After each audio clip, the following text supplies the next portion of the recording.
एकदम मऊसूत बेसन लाडू बघणार आहोत आपण 1 किलोच्या प्रमाणात। बघू शकता किती मऊ झालेले आहे, एकदम टेस्टी लागणारे असे 1 किलोच्या प्रमाणात परफेक्ट बेसन लाडू कोणीही बनवू शकेल असे। चला रेसिपीला सुरुवात करूया, कसे बनवायचे आहे ते। त्यासाठी 1 किलो बेसन घेतला आहे, त्यामध्ये चिमूटभर आपल्याला मीठ टाकायचं आहे आणि बेसन पीठ आपल्याला भिजून घ्यायचं आहे। थोडं थोडं पाणी टाकून आपण आता याचा गोळा भिजून घेऊया। एकदम पाणी आपल्याला अजिबात घालायचं नाही, नाहीतर आपलं हे बेसन पीठ पातळ होऊन जाईल। आपल्याला याचा जसा आपण पोळीसाठी उंडा मळतो त्यापेक्षा थोडंसं घट्टसर आपल्याला हे मळायचं आहे, थोडं थोडं पाणी टाकून अशा प्रकारे। आणि छान असं आपलं पीठ मळून घ्यायचं आहे, बेसन पीठ। आणि याचा आपल्याला उंडा तयार करायचा आहे। पाहू शकता तुम्ही आपला उंडा आता भिजत आलेला आहे। आणि हे बेसन पीठ मी घरच्या डाळीचं बनवलेलं आहे आणि चाळून घेतलेलं आहे। तुम्ही वाटी, ग्लास किंवा एखाद्या कपाने सुद्धा मोजून घेऊ शकता। अशा प्रकारे आता आपलं हे छान पीठ मळून झालेलं आहे। थोडं थोडं असं मळून घ्यायचं आहे आपल्याला, पूर्ण आता एका ठिकाणी करायचं आहे आणि झाकण ठेवायचं आहे आपल्याला 10 मिनिटांसाठी। तोपर्यंत आपण पाक तयार करून घेऊया। आपण जेवढं बेसन पीठ घेतलं तेवढंच आपल्याला साखर घ्यायची आहे। म्हणजे 1 किलो बेसन जर घेतलं तर 1 किलोच आपल्याला साखर घ्यायची आहे आणि त्यामध्ये साखर बुडेल एवढं आपल्याला पाणी टाकायचं आहे आणि मिक्स करायचं आहे। आणि साखर विरघळेपर्यंत आपण हे मिक्स करून घेऊया। लक्षात ठेवा, जेवढी साखर तेवढंच बेसन पीठ, दोन्ही प्रमाण आपल्याला सेम घ्यायचं आहे। तुम्हाला जास्त गोड आवडत नसेल तर तुम्ही साखरेचं प्रमाण कमी करू शकता। ही आपली साखर पूर्णपणे यामध्ये आता विरघळली गेलेली आहे। पाहू शकता तुम्ही आता वरती असा फेस येतो। अशा प्रकारे आपल्याला थोडीशी जे वरती मळी येते ती काळपट ती काढण्यासाठी आपल्याला त्यामध्ये थोडंसं दूध टाकायचं आहे। म्हणजे सर्व त्यामधला जे काळपटपणा असतो तो साखरेमधला निघून जाईल। आणि उकळी आली की असं वरती आपल्याला मिक्स करायचं आहे आणि झाऱ्याच्या साहाय्याने तो फेस आपल्याला एका डिशमध्ये काढून घ्यायचा आहे। तुम्ही पाहू शकता वरती कसा काळपट असा फेस आलेला आहे, तो आता मी एका वाटीमध्ये काढून घेते। अशा प्रकारे सर्व यावरचा आपल्याला हा काळपट फेस सर्व काढून घ्यायचा आहे एका डिशमध्ये। आणि मस्त आपली पांढरशुभ्र असा पाक तयार होतो मंडळी। पुन्हा मिक्स करायचा आहे आणि पुन्हा आपल्याला यावरचा अशा प्रकारे सर्व आता काढून घ्यायचा आहे। अशा पद्धतीने मी काढून घेतलेला आहे सर्व। आता पाक आपण हा साईडला ठेवून देऊया। पाक तयार होतो तोपर्यंत आपण पुऱ्या तळून घेऊया। 10 मिनिटे झालेली आहेत। इकडे तेल ठेवूया तापण्यासाठी आणि तोपर्यंत आपण पुऱ्या लाटून घेऊया। तोपर्यंत तेलसुद्धा तापतं। आपला 10 मिनिटानंतर उंडा छान असा भिजला असेल बेसन पिठाचा। झाकण उघडून बघूया आणि अजून आपण थोडंसं हे मळून घेऊया। हाताने छान मळून घ्यायचं आहे। तुम्ही तेलाचा हातसुद्धा घेऊ शकता आणि त्याने सुद्धा मळू शकता।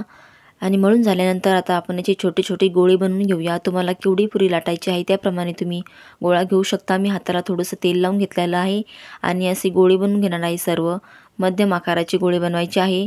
तुम्हाला केवढी पुरी लाटायची आहे त्याप्रमाणे तुम्ही गोळी घेऊ शकता। सर्व गोळे बनवून घ्यायचे आहे आधी आपल्याला, म्हणजे पुरी बनवायला सोपं पडेल। सर्व गोळे बनवून झालेले आहेत। आता आपण पुरी लाटून घेऊया। कोलपाडाला सुद्धा थोडंसं तेल लावून घेते आणि पुरी लाटून घेऊया। आपल्याला खूप जाडही नाही आणि खूप पातळ नाही, अशा प्रकारे मध्यम आकाराची पुरी लाटायची आहे। अशा प्रकारे सर्व पुऱ्या मी लाटून घेते। तुम्ही बघू शकता खूप जाडही नाही केलेली आणि खूप पातळही नाही। एका डिशमध्ये आता आपण ही पुरी काढून घेऊया। तुम्हाला अजून मी एक लाटून दाखवते। काठाने लाटायचं आहे म्हणजे सर्व बाजूने एकसारखी लाटली जाईल, कुठे जाड किंवा पातळ होणार नाही। आणि अशाच पुऱ्या आता सर्व आपण आता लाटून घेऊया। सर्व पुऱ्या लाटून मी एका डिशमध्ये आता काढून घेतलेल्या आहेत। आणि इकडे तेलसुद्धा आपलं तापलेलं असेल, तेलामध्ये आपण तळून घेऊया सर्व पुऱ्या। आपल्याला खूप गरम नको आहे तेल, तेल गरम झालंच आहे। आता यामध्ये आपण टाकून घेऊया पुऱ्या। थोडंसं मी टाकून बघते। हां, तेल छान असं गरम झालेलं आहे। थोडंसं गोळा टाकल्यानंतर लगेच ती लाल झालं नाही, याचा अर्थ तेल छान तापलेलं आहे। आता एक एक पुरी करून यामध्ये आपण तळून घेऊया। गॅसची फ्लेम लो ठेवायची आहे आपल्याला। लो फ्लेमवर पुरी छान अशी तळून घेऊया। मस्त टंब फुगलेली आहे। आता आपण पलटी करूया आणि थोडासा गुलाबीसर रंग येईपर्यंत आपल्याला ही तळून घ्यायची आहे।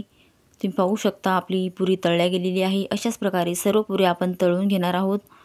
थोडासा गुलाबीसर रंग येईपर्यंतच आपल्याला तळायची आहे, खूप कडक करायची नाही आणि कच्चीही ठेवायची नाही। सर्व पुऱ्या मी अशाच प्रकारे तळून घेणार आहे।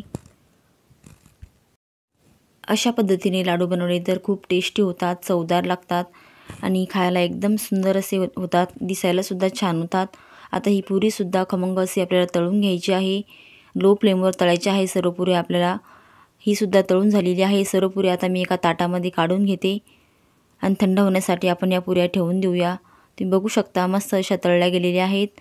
अशाच प्रकारच्या पुऱ्या मी सर्व तळून घेतल्या। साखरेचा पाकसुद्धा तयार झाला असेल, आपण एकदा चेक करूया। बघू शकता तुम्ही मस्त अशी याला उकळी फुटलेली आहे। आता यामध्ये आपण थोडासा खाण्याचा कलर टाकणार आहोत। ऑरेंज कलर तुमच्याकडे असेल तर टाका, नाही टाकला तरी चालेल, पण दिसायला खूप छान दिसतो, त्यामुळे मी हा पावडर फूड कलर टाकलेला आहे आणि मिक्स केलेला आहे। यामध्ये आपल्याला 2 तारी पाक बनवायचा आहे, एकदम घट्ट असा, तुम्ही बघू शकता। आता याला मस्त तार आलेली आहे, थोडीशी बाकी आहे अजून। आता तोपर्यंत आपण या पुऱ्या बारीक करून घेऊया, हाताने बारीक करू आणि नंतर मिक्सरला आपण ह्या बारीक करून घेणार आहोत। तुकडे करून घेऊया हाताने आधी, थोडेसे चुरगळून घेते हाताने, म्हणजे मिक्सरला आपल्याला बारीक करायला सोपं पडेल। सर्व पुऱ्या अशाच प्रकारे मी चुरगळून घेतलेल्या आहेत। आता मिक्सरच्या भांड्यामध्ये टाकूया आणि थोडे थोडे करून आपण बारीक काढून घेऊया। तुम्हाला जर मोतीचूर प्रमाणे लाडू करायचे असेल तर तुम्ही थोडंसं जाडसर ठेवू शकता। मी अशा प्रकारे थोडं बारीक करून घेतलेलं आहे, मला असंच आवडतं। आणि एका भांड्यामध्ये आपण हे सर्व आता बारीक केलेलं पुरीचं मिश्रण टाकूया। तुम्ही पाहू शकता सर्व मिश्रण आपलं तयार झालेलं आहे। आता यामध्ये थोडीशी आपण विलायची पावडर टाकूया, चव एक नंबर लागते याची विलायची पावडरमुळे। आता ती सुद्धा यामध्ये छान असे मिक्स करून घेऊया आणि आपली पाकसुद्धा तयार झालेला असेल। पाकाकडे आता एकदा बघूया आपण, मस्त आपला 2 तारी पाक आपल्याला लागणार आहे। परफेक्ट आपला पाक हा तयार झालेला आहे, तुम्ही बघू शकता। मस्त घट्ट आणि एकदम 2 तारी पाक असा परफेक्ट तयार झाला आहे। आता हा गरमागरम पाक आपल्याला त्या पुरीच्या मिश्रणामध्ये घालायचा आहे। तुम्हाला मी तार दाखवते, तुम्ही पाहू शकता 2 तारी असा पाक तयार झाला आहे आपला। आणि लगेच आपण हे गरमागरम त्या मिश्रणामध्ये टाकून देऊया। गॅस बंद केलेला आहे मी, थोडं थोडं करत आपल्याला टाकायचं आहे, एकदम नका घालू, म्हणजे तुम्हाला मिक्स करायला सोपं पडतं। अशाच पद्धतीने मस्त असं आपण यामध्ये टाकून घेऊया आणि मिक्स करूया। एक नंबर हे लाडू लागतात, तुम्ही या पद्धतीने ट्राय करा, खूप टेस्टीसुद्धा लागतात आणि कलरसुद्धा छान होतो ऑरेंज कलर टाकल्यामुळे। अजून थोडासा मी टाकणार आहे, म्हणजे थोडं थोडंच टाकते, मिक्स करता येतं मग। अशाच प्रकारे सर्व पाक यामध्ये टाकून घेऊया आणि मिक्स करूया। जेवढा आपण पाक बनवला आहे तेवढा सर्व पाक आपल्याला यामध्ये टाकून घ्यायचा आहे, परफेक्ट प्रमाण होतं, टेस्ट एक नंबर लागते। अजून थोडासा टाकलेला आहे मी आणि सर्व पाक यामध्ये टाकून देणार आहे आणि असं मिक्स करणार आहे। मिक्स झाल्यानंतर आपण थंड होण्यासाठी ठेवणार आहोत। जरी पातळ तुम्हाला वाटत असेल, आता थंड झाल्यानंतर आपोआप हे घट्ट होतं। अशा पद्धतीने आपण आता फॅनमध्ये हे सुकण्यासाठी ठेवूया, थोडंसं थंड होण्यासाठी ठेवूया। छान आता मिक्स झालेला आहे, तुम्ही पाहू शकता। थंड झाल्यानंतर कसं घट्टपणा आलेला आहे याला। अजून एकदा मिक्स करून घेते आणि पुन्हा थोडंसं थंड होण्यासाठी ठेवते। पूर्णपणे थंड झालेलं आहे, तुम्ही पाहू शकता। आता पुन्हा एकदा हाताने मिक्स करते मी। थंड झाल्यानंतर आपोआप आपल्याला लाडू वळता येतात आणि घट्टसुद्धा होतं, तुम्ही पाहू शकता किती घट्ट झालेलं आहे। आता हाताने मिक्स करून घेते आणि आपल्याला हवे त्या आकारात तुम्ही लाडू वळवू शकता। यावरती तुमच्या आवडीचे ड्रायफ्रूट तुम्ही लावू शकता। अशा पद्धतीने मी आता लाडू वळून घेणार आहे। तुमच्याकडे साचा असेल तर तुम्ही साच्याने सुद्धा याचे लाडू वळवू शकता। आता यावरती मी एक बदाम लावून घेणार आहे, तुम्ही मनुकेसुद्धा लावू शकता, यावरती तुमच्या आवडीचे ड्रायफ्रूट घेऊ शकता। अशाच प्रकारे सर्व आता लाडू मी आता वळून घेणार आहे आणि आपले हे लाडू तयार झालेले आहेत। तुम्हीसुद्धा या पद्धतीने लाडू ट्राय करून बघा मंडळी, खूप छान लागतात। जे पहिल्यांदा बनवत असतील त्यांच्यासाठी सुद्धा परफेक्ट प्रमाण मी सांगितलेलं आहे, अजिबात प्रमाण चुकणार नाही। आता लाडू आपण एका डिशमध्ये काढून घेऊया। झटपट तयार होणारी अशी ही लाडू खूप टेस्टी, सुंदर, एक नंबर लागतात खाण्यासाठी। तुम्हाला ही आजची रेसिपी कशी वाटली कमेंट करून सांगा मंडळी। तुम्ही चॅनलला अजूनही सबस्क्राईब केलं नसेल तर सबस्क्राईब करा, म्हणजेच अशाच व्हिडिओचे नोटिफिकेशन तुमच्यापर्यंत येतील माझ्या रेसिपीचे। आता लाडू छान आपले तयार झालेले आहे, एक नंबर दिसत आहेत, वरती बदाम लावलेले आहेत आपण।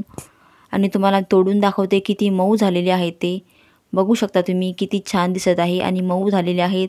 लहान मुले खूप आवडीने खातील। मुलांना मधल्या वेळेत देण्यासाठी तुम्ही हे लाडू डब्बा भरून करून ठेवू शकता, म्हणजे मुलांना केव्हाही देता येईल।